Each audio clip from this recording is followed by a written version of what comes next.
So my question for you today is, what is something that you wish you did to prepare for marriage, to better prepare for marriage?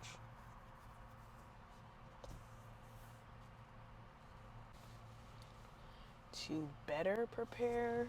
Or that you just wish, knowing, like in hindsight, you're like, oh, I probably should have been doing this, or I wish I did this, or I would do this, or I'm going to teach my kids to do this in order to be prepared.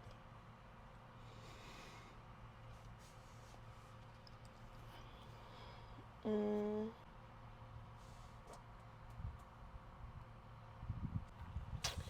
I think one thing I could have done to better prepare is to work on my specific communication weaknesses early on. I'm sure people hear all the time that communication is very big in relationships and especially in marriage. And what makes it difficult is not just having different communication styles, but I think even the things that cause us to pull away from having certain conversations or just the different tendencies that we can have. For example, speaking for myself, um, I am very quick to put up a wall and remove myself from conversations that I don't want to engage in, which is not always helpful because some conversations need to be had.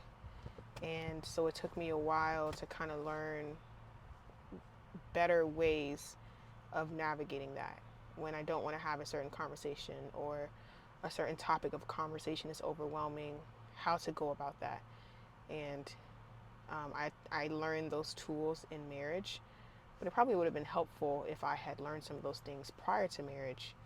And I think friendships, relationships with parents, relationship with siblings are all places where those things come to light, but we may not see them as, I don't know, for me, it didn't seem as urgent because you can always get your space from those people. Like, you're not going to be laying in bed next to them. You're not going to be planning life with them in the same way that you would with a spouse.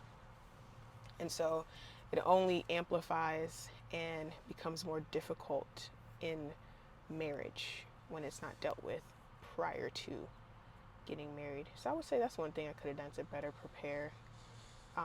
It may not be something that people often think about because I don't know. I feel like when women are thinking about preparing, they're probably thinking about like learning how to cook, Mm. um, I was even about to ask, what are they thinking having about? routines, cleaning, being able to manage a home, which are all important things. But And men are probably thinking about how to those make weren't money. really like things that I struggled with Mm-hmm. before marriage, or like making sure your life is together, career wise, academic wise. Those weren't really things that I struggled with prior to marriage. So, um, although those are still things to consider to prepare, for me personally, those were not at the forefront of my preparation. I think for me, a lot of my preparation has to do with what God needed to do on the inside as far as healing, um, dealing with certain things in my heart, dealing with traumas, and just general weaknesses and flaws of character that needed to be improved. So that's for me personally. That's good. I think it's interesting that that's an area which you mentioned in terms of communication is something that people may not even realize is something that needs to be addressed, but which or like developed or worked on for the purpose of like growing in marriage. And yeah, it's such a subtlety to the point where, like you mentioned, relationships in our everyday life right now are actually giving us indicators of how we're going to do. And I think, like you said, we can kind of put those relationships under the rug and miss out on some of those like opportunities to grow because what we're practicing right now in our relationships with who we're in relationship with now, family, siblings, father, mother, brother, sister, whatever, those are the places where we're nursing either bad habits bad characteristics, and we're able to get away with certain things, especially if like in your family it's like, oh, we slam the door on each other and just stop talking to each other for like 3 weeks, and then we just eventually like come back together, and like that's how our Just have a communication good sounds. It's like meal. you've become accustomed to that coping mechanism, which is really, really bad communication.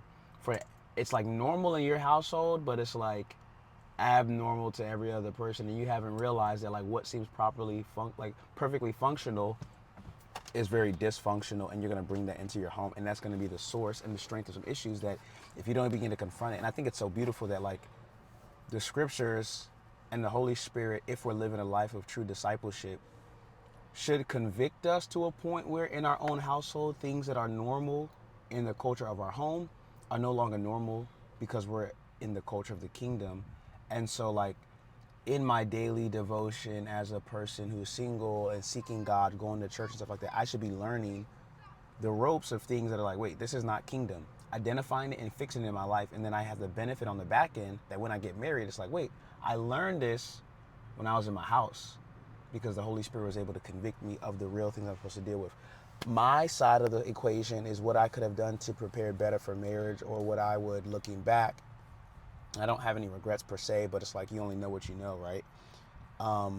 I would say learning how to express my emotions. First, actually identifying my emotions and even being able to understand the importance of it. I think now, being in marriage, then also having learned some things that I've learned spiritually just as a basic, like studying the scriptures, I realized how important it is to be able to identify your emotions. That's so important because you can't express what you can't identify. And I think men struggle with that so much. Typically, they do. Men really, really struggle with it. And it's crazy because it is one of the keys to freedom and victory in terms of like being able to mature, to grow, and even have power over your emotions. I've felt for a long time like, man, I didn't have power over irritation, anger, but I think being able to identify something is the first step to have authority over it, because now it's not elusive and you can understand it. And you can't understand something that you can't identify because it's like this invisible ninja. It's like, now I'm here, now I'm not. And you can't really calculate it, you can't categorize it. And so being able to learn how to identify my emotions and accepting that that's okay and it's important and it actually gives me power is very, very important. I think that's something that, cause I think men typically express all of their emotions through the vehicle of anger. And that Or anger, like joy. maybe that's true, Joy. That's It's like interesting. one of the two. And then even sometimes anger is expressed in like silence or in just like silent anger or like quiet anger or whatever the case may be. But like, yeah, I just realized emotions are very, very important. And being able to identify and express that is a key. So, because I think that's what for probably men and probably women bottles up our communication, our ability to interact, our ability to have intimate conversations, to have intimacy with one another, lacking communication, right, or difficulty, struggles in communication, or what leads to that. So that's my little Good answer. yeah, spiel for today. So hopefully you guys found this helpful. Just a little car conversation that I thought would be helpful. You know, there's really no rhyme or reason to it, but I think it's important that we have conversations on marriage. It's super important for our discipleship and growth. And if you guys found this video helpful, share with somebody else and let me know in the comments what was most helpful for you, eye-opening. And I'll see you guys in the next video. Make sure you subscribe to the channel and stay connected. Yeah, God bless you guys.